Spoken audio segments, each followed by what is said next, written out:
A1 news వాస్తవాలకై ముందడుగు 24/7. బోధన్ మండలం రాంపూర్ శివార్లో చూస్తే కళ్ళు తిరుగుతాయి. జిల్లా కలెక్టర్ కొద్దిగా ఇటు చూడండి అంటున్నారు రైతులు. బోధన్ మండలం రాంపూర్ శివార్ మొర్రం తవ్వకాలు నిలిపివేయాలి అని రైతులు డిమాండ్ చేస్తున్నారు. మొర్రం తవ్వకాలలో ఏర్పడ్డ గుంతలు చూస్తే పై ప్రాణాలు పైనే పోయాయి. జిల్లా కలెక్టర్ స్పందించి మొర్రం తవ్వకాలు నిలిపివేయాలి.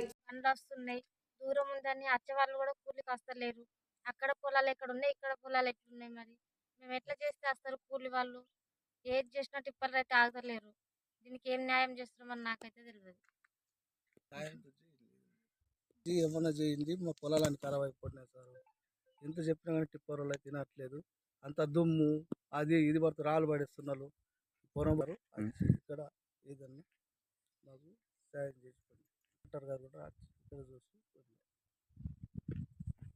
లేదు, మొత్తం దుమ్ము పడి ట్రాన్స్ఫర్ జాడ దాకున్నది జాగా అంటే ట్రాన్స్ఫర్ దాకున్నది ఇంకా ఎంత జాగా అని అంటున్నారు. మేము ఆపితే కూడా ఆగతలేదు. మరి ఇంతకుముందు 2-3 సార్లు కూడా ఆపినాము. మాకే అయినకుండా వెళ్ళిపోతుంది, తిరగకుండా పంటలు ఖరాబ్ అయిపోతున్నాయి. దుమ్ము పడి మొత్తం మొత్తం మొదటి బండలు కాడికి ఒడ్లు బండలు కూడా పొలాలు పడేస్తే మేము ఎత్తేసుకొని రోడ్డు పడేస్తాం. ఏమంటున్నాం, ఏం చెప్తే కూడా వినట్లేదు. మరి టిప్పర్ వాళ్ళకి చెప్పలేదా? టిప్పర్లో 2-3 సార్లు ఆపినాము. ఆపేసి మాట్లాడితే వాళ్ళు కూడా అలా సార్లు వచ్చిండు, వచ్చి చేసుకుంటాం, అది చేస్తాం, నీళ్ళు పోస్తాం, అది పోస్తాం అని చెప్పిండు, పోయిండు. అసలు ఇప్పటిదాకా ఎవరు రాలేదు. చెప్తే కూడా వాళ్ళు పోస్తున్నారు, వీళ్ళు పోస్తున్నారు అని చెప్తాను ఉంటున్నారు. అంతే, అసలు ఇంకేం లేదు, ఏం చేసింది లేదు. పంటలు మొత్తం అరి మీద అంతా దుమ్మే ఉన్నది. అరి అంతా మొత్తం పంటలు ఏం పంటలు లెక్క వర్షాకాలం అయితే మొత్తం ఇట్లా లొందలు పడితే ఒక 2-3 సార్లు పడ్డాం సార్. లోతులో పడ్డాము, బండ్లు అసలు సరిగా నడవవు కూడా. పెట్టేసి కూడా మేము రాళ్ళని మొత్తం పైనకి వెళ్ళి తీసుకెళ్ళి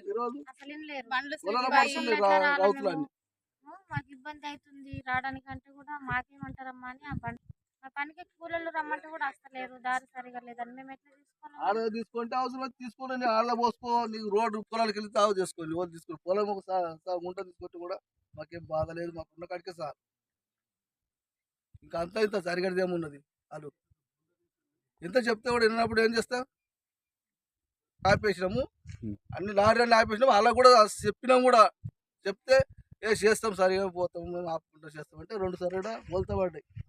టిప్పర్ ఆడొకసారి పడ్డది, అవతల ఒకసారి పడ్డది. తినట్టు సరిగా పోతాం, మేము వీటికి మంచిగా చేసుకుంటాం. సరే అండి, ఓకే. మా పంటలు ఖరాబ్ అవుతున్నాయి, దుమ్ము పడి మా పంటలు దిగుబడి రావట్లేదు. మా పంటలు నాశనం అయిపోతున్నాయి, మాకు పంటలు దిగుబడి రావట్లేదు సార్. మా పంటలు ఇవి టిప్పర్లు నడకుంటుంటే మాకు పంటలు మంచిగా పడతాయి సార్. మొరం తోలుతున్నారు సార్, మొరం తోలితే మొరంకు నడిస్తే టిప్పర్లు దుమ్ము పడి పంటలు రావట్లేదు, దిగుబడి రావట్లేదు. సంచులు అయితే 20 సంచులు కూడా కట్టలేదు సార్. బ్యాగ్ చేసేయాలి, బంద్ చేయాలి, టిప్పర్లు బంద్ చేయాలి నడుచుడు. మాకు టిప్పర్ నడుచుట్లా మాకు దుమ్ము పడి మరి ఆ పొలాలు దిగుబడి రావట్లేదు. మరి పంటలు మాకు మందులు కొట్టినా కానీ పని చేయట్లేదు. మరి మనుషులు కలుపు తీద్దామంటే కలుపు రాకొచ్చారు, దుమ్ము పడి మరి మందు కొట్టినా మా పని చేయట్లేదు. మందులు తీసుకొచ్చి ఎన్నిసార్లు మందులు కొట్టినా కానీ పైరు ఎక్కి రావట్లేదు. మరి 40 బస్తాలు అనేది 30 సంచులు కూడా కావట్లేదు, 20 సంచులు కూడా కావట్లేదు. గుంతలు తీసిరు, బోర్లు కూడా నడవట్లేదు సరిగా, అడగంటిపోతున్నాయి పూరా. దీని గురించి గవర్నమెంట్ కలెక్టర్ సాబ్ జర పట్టించుకోవాలా, మరి మాకు న్యాయం చేయాలా సార్. మళ్ళీ ఇది ఏంటంటే లొందకు దగ్గర ఉన్నది ట్రాన్స్ఫర్ నడుస్తూ ఉంటాయి కదా టిప్పర్లు. ఈ లొంద ఇట్లా ఊగినప్పుడు అది ఏమవుతుందంటే ఊగినట్టు జంప్ అయినప్పుడు ఎప్పుడు పడిపోతుందో తెలియదు కదా. దానికి మాకు కరెంటు కొద్దిగా ఇబ్బంది అవుతుందని మేము కౌలుదారులను, పట్టదారులు అయితే మేము కాదు, కౌలు చేసుకొని మేము బతకాలి కదా సార్. దాని గురించి కొద్దిగా నీళ్ళు కానీ అట్లా కరెంట్ ట్రాన్స్ఫర్ కానీ అటు చేస్తే బాగుంటుందని లైన్మెన్ సార్ కూడా చెప్పినాం. లైన్మెన్ సార్ కూడా సరే చెప్తా అన్నాడు. 2 సంవత్సరాలు అయింది, అది అంతే. పేరేమో ఉన్నది సార్. దూరం ఉంది సార్. నీళ్లు పొలాలకు వదిలితే కూడా కింద వాటర్తోని ఇదే గుంతల దాంట్లో ఫిల్టర్లు అయిపోతున్నాయి సార్. అది మా ఇబ్బంది బాధ. మళ్ళీ దుమ్ము బండ్లు వచ్చినవి దుమ్ము పడుతుంది పొలాలలో. బండ్ల సైడ్ తాపం ఉంటుంది.